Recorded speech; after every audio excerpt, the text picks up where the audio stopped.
Jaksa Penuntut Umum, JPU, menuntut bebas guru honorer SDN 4 Baito, Kabupaten Konawe Selatan, Sulawesi Tenggara, Senin, tanggal 11 November tahun 2024.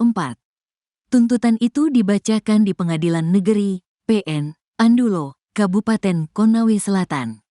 Berdasarkan ketentuan perundang-undangan, kami penuntut umum pada Kejaksaan Negeri Konawe Selatan akan menuntut supaya Majelis Hakim Pengadilan Negeri Andulo yang mengadili perkara ini menyatakan menuntut terdakwa Supriyani lepas dari segala tuntutan hukum, kata jaksa.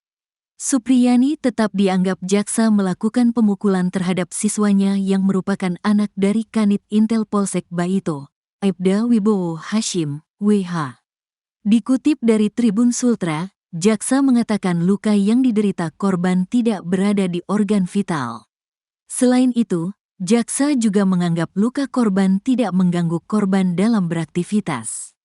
Pukulan Supriyani terhadap korban bukan dalam rangka penganiayaan tetapi untuk mendidik dan dilakukan secara spontan. Perbuatan terdakwa Supriyani memukul anak korban, namun bukan tindak pidana, ungkap jaksa. Jaksa menyatakan Supriyani tidak mengakui perbuatannya lantaran ketakutan untuk hilangnya kesempatan menjadi guru tetap.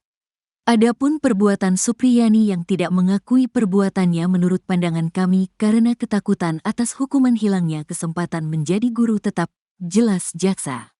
Di sisi lain, jaksa mengungkapkan hal meringankan yang membuat Supriyani dituntut bebas seperti bertindak sopan selama persidangan. Lalu, Supriyani telah mengajar selama 16 tahun di SDN 4 Baito hingga sekarang.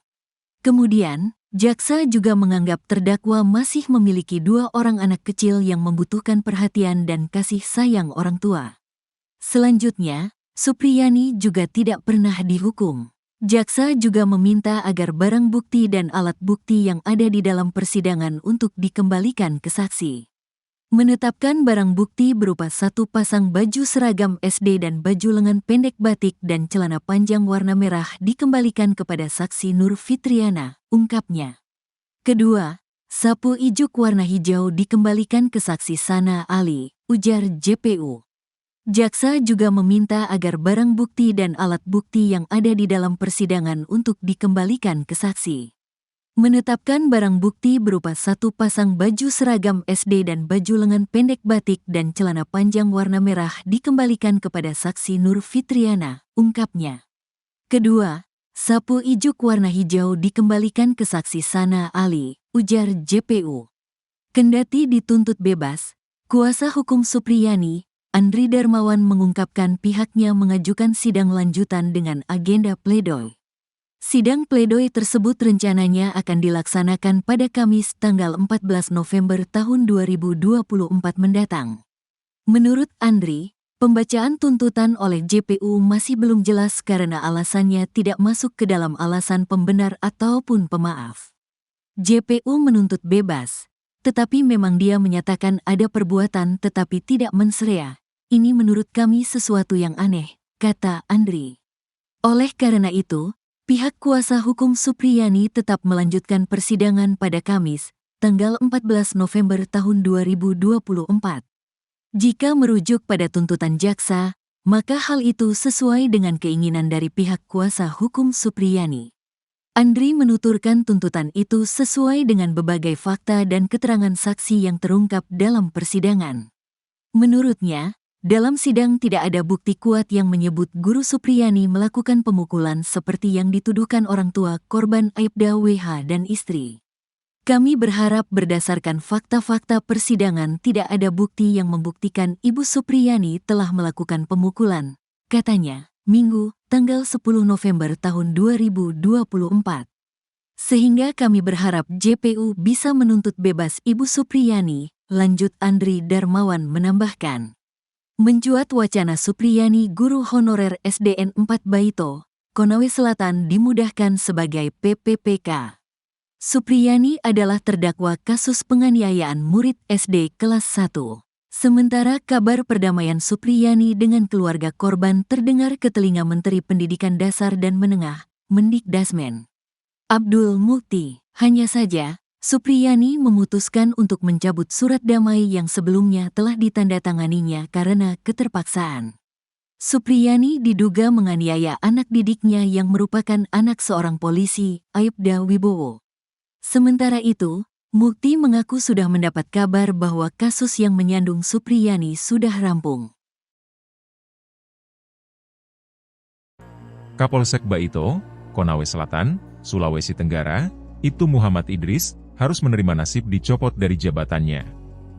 Ibtu Mu Idris terindikasi meminta uang sebesar 2 juta rupiah ke guru honorer Supriyani yang kasusnya masih bergulir hingga sekarang.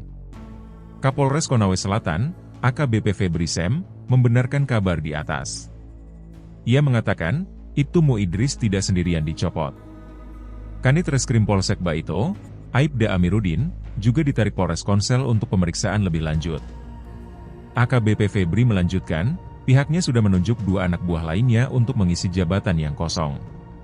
Posisi pelaksana harian Kapolsek Baito akan diemban oleh Ibda Komang Budayana PS. Ia sebelumnya menjabat sebagai Kasikum Polres Konsel. Sementara, Kanit Reskrim Polsek Baito akan diisi Aibtu Indrianto.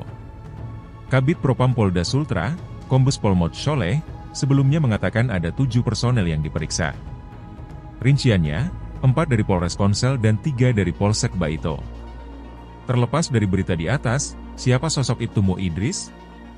Berdasarkan penelusuran tribunnews.com, ia memiliki nama lengkap Muhammad Idris. Dirinya berpangkat Inspektur Polisi 1 atau disingkat Ibtu. Ibtu merupakan pangkat perwira pertama tingkat 2 di Kepolisian Republik Indonesia. Tanda kepangkatan Ibtu adalah 2 balok emas.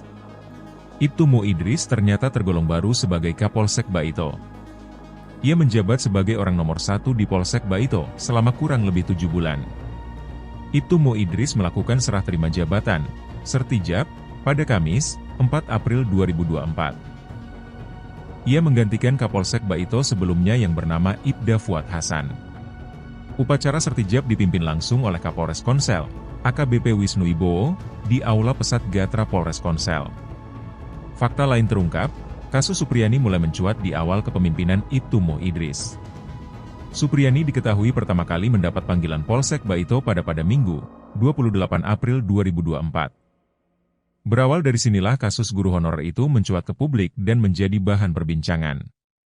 Kasus Supriyani hingga sekarang masih berjalan di Pengadilan Negeri Andoolo Kabupaten Konawe Selatan, Sulawesi Tenggara.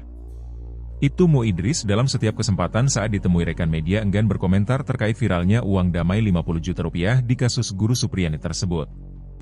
Baik saat ditemui di pelataran Pengadilan Negeri atau PN Andoolo, Konawe Selatan, pada Senin, 28 Oktober 2024.